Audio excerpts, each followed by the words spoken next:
Welcome back to another Whispering Oaks woodworking video.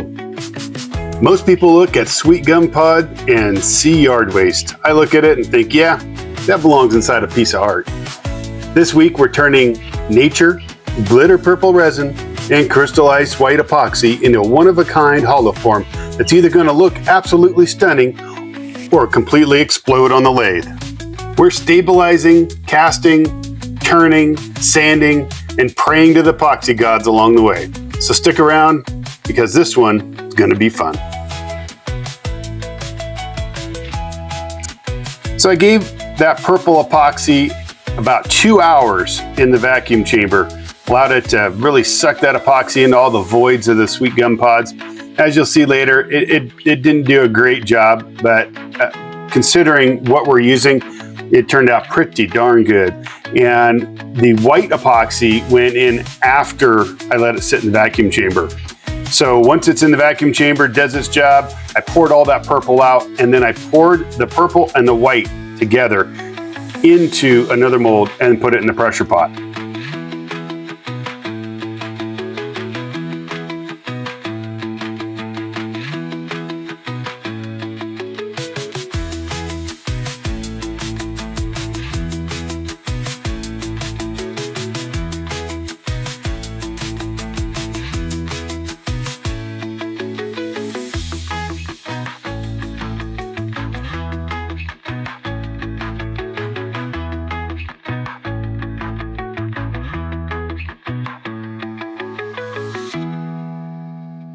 When that lathe stops, you're already starting to see the voids that are popping up in those sweet gum pods.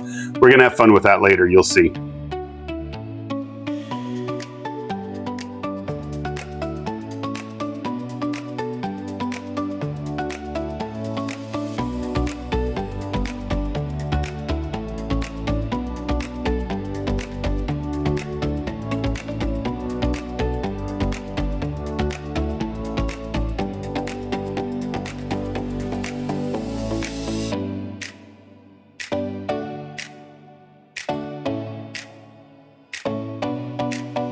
And as always, if you're interested in purchasing any of my pieces, you can contact me at the email on the screen.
Here we go, filling all those holes. You see them all over this thing.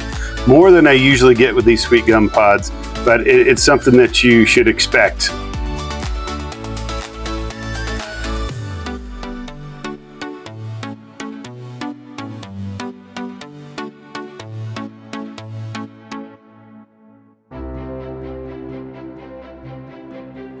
I spent a lot of time filling all these little holes and a lot of money in CA glue, I'll tell you that. So you'll see here in a little bit that I kind of give up on the CA glue. I filled as many as I could, but we're gonna go ahead and give this an epoxy coat on the outside. It's not gonna be the finished coat. I'm gonna sand most of it off, but you can use a 1-to-1 epoxy and really rub it into all the voids and seal up that edge of the gum pods, and does a really fabulous job preparing you for the final finish. And that's a technique you can use on pretty much anything if you want to. If you've got some end grain you really want to seal up, or something's a little bit punky, use some epoxy, rub it in there, let it cure, and then sand it off and put your final finish on it. It does a fabulous job.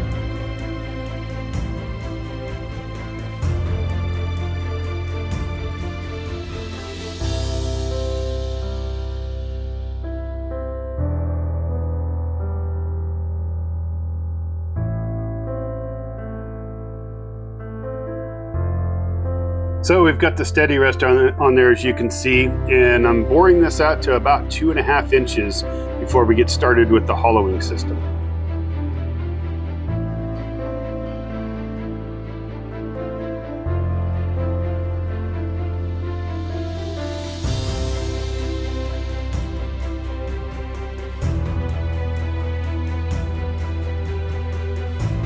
So here I'm going to be setting up the one-way hollowing system. It does a fabulous job of hollowing out these type of hollow forms and vases.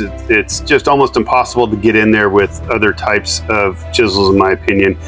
It's a lot easier than trying to get in there and hope you don't have a catch. This still catches, but it's not as often.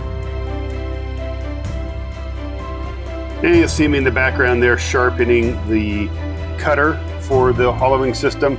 I do that about every maybe 5 or 10 minutes. It doesn't take long to do it and just makes a huge difference on your final product.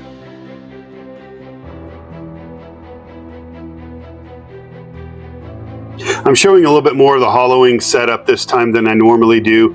Here I'm switching over to the bent bar. I have the full set of bars that goes with the one-way hollowing system, and it really gets you into these tight spots around the inside of the lip of this hollow form that you can't do with a straight bar. They also have a double bent bar that works really good as well.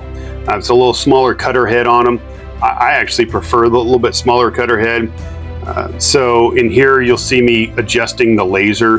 That laser is adjusted so it's the thickness of your finished piece away from the cutting tip. So as that laser falls off the edge of my hollow form, I know that I'm at the desired thickness.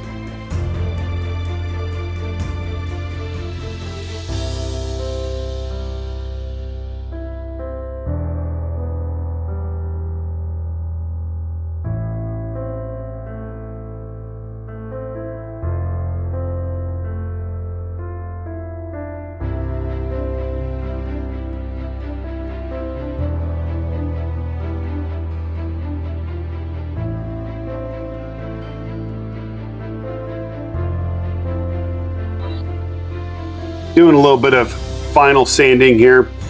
I sand this from 60 grit all the way up to 1000 grit and use Waterlux sealer, then Waterlux gloss to get our final finish.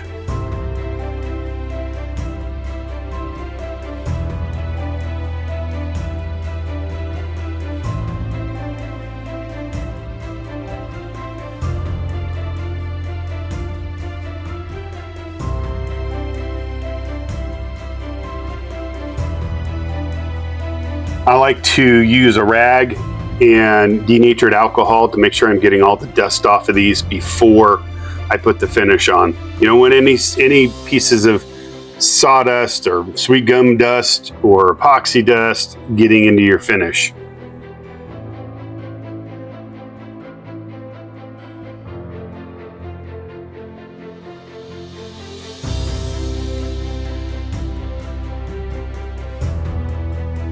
I switched back to the straight bar just because it's a heavier bar. It doesn't bounce as much, and I'm able to get deeper into the hollow form and get the bottom of it a little bit better.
Somehow, we turned a bunch of spiky little sweet gum pods into this shimmering hollow form masterpiece.